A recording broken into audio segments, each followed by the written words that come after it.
Hey guys, I'm Dr. Beth Mehaffey here at Pennridge Animal Hospital, and we wanted to make a short video to sort of talk through the process when making the end-of-life decisions for your pets. I think this is a really important part of being a pet owner, and it's a really hard part, and making the decision is difficult. And so we wanted to just provide you guys with sort of what to expect, because we know it's a scary process, and give you some information about what that looks like, so you know that we're here to help from start to finish, to support you guys through it, because we know how difficult it is. So the very first part of making the decision is often when is the right time, and our team is here to guide you through that process as well, whether you speak directly with the doctor or one of our nurses, or even when you're making the appointment, when you've made the decision. Our front desk CSR team is all here to help to kind of find a day and time that works for you, which we're very flexible about because we know how important it is.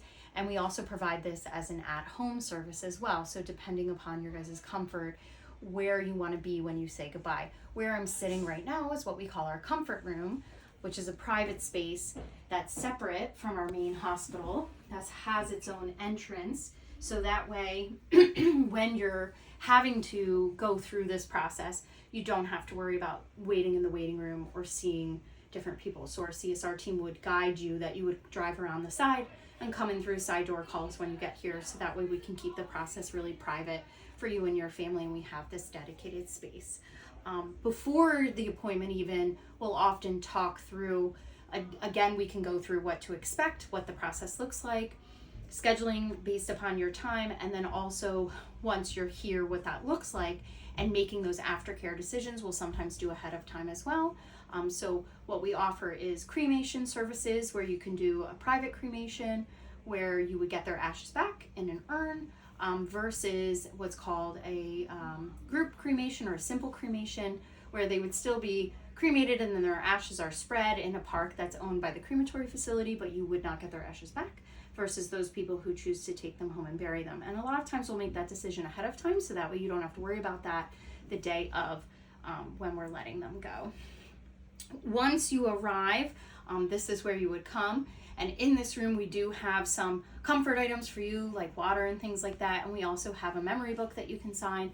And then there are some keepsakes that you guys can make for yourselves as well. So for those people who it helps you move through that grieving process to have some items to take home with you, we have some of those available that are here and free for you to use, to just help as part of moving through this process, because we know how difficult it is. We will often answer any other questions that you have once you're here too, just to make sure everybody's comfortable. And I just want to emphasize as well, like, what you're comfortable with is going to be different for every person. There are some people who want to be there from the very beginning to the very end, through placing the catheter, sedating them, giving them the injection.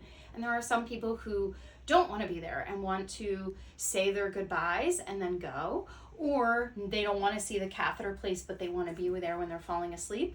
And we want to do whatever is best for you. So do not be afraid to talk through that process with us and let us know your preferences, because I think that's definitely something that's very individual to every family and every pet. So once you're here, if your pet is stressed, we'll sometimes give them a little sedative to help them relax.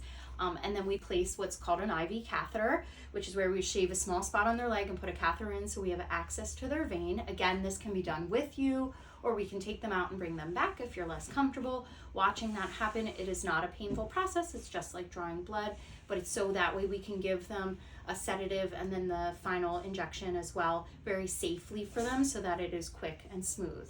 And once we start the sedation process, which we'll talk through with you and make sure you're ready before we give them anything, it is very quick, and they fall asleep pretty quickly, and it's meant to be very peaceful, because that's the whole goal, right? Is that we want this process to be streamlined for them and for you, so that way it's not painful or scary to them. But I know that that is a part that sometimes scares people, that they fall asleep so quickly. So I wanted to make sure I mentioned that, because that's one of the goals, is that it's very quick for them. The final injection is just an overdose of anesthesia, with the whole goal being that they continue to fall asleep in a quick, smooth and painless way. Sometimes while they're falling asleep, just like a person who's getting anesthetized, they might get a little excited or almost look like they pant or sometimes snore. They are usually not aware at that point. It is not painful to them, but again, I like to mention it so that's something that doesn't scare you. The doctor will be with you the whole step of the way, every step of the way, and they will do, do the actual injections and then take a listen to them after to make sure that they are gone.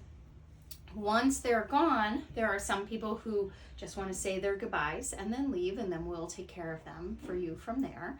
Versus if you want a few private minutes, either to make some additional keepsakes or just to say some private final goodbyes, you are welcome to stay in this space as long as you need, so that way you and your family feel comfortable that you've gotten to say your goodbyes and you feel good about leaving them in our hands at that point.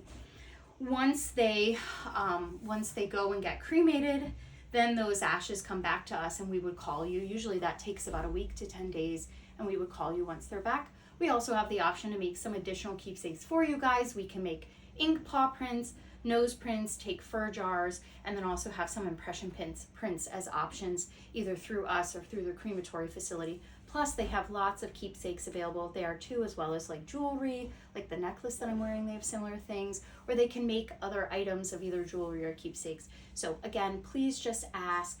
Our whole goal is to provide you with everything that you need to make this an easier process. I fully recognize how hard it is. We're losing our best friends often in this situation, and it is something that it's not talked about enough, in my opinion. We're all supposed to just lose our best friend and then go on with our day like nothing happened. And I'm here to say that we see you, we hear you, and our team finds that this is one of the most important things that we can do. And though it is a really, really hard decision, it is the kindest act that we can do at the very end. The last goodness that we can give our pets and our best friends is to give them that gift of peace at the end, so that way they can be free from pain and suffering, and we can give them that as the last act of love, really. But I know how hard it is, and we are here even afterwards if you need to talk about it or making the decision, or at any point through the process. We just wanted to provide a little bit of extra information here for our clients so you guys know what to expect, and that we are here to talk about it the whole entire step of the way. So thank you for watching, and please reach out if you would like to ask us about it more or you have any questions.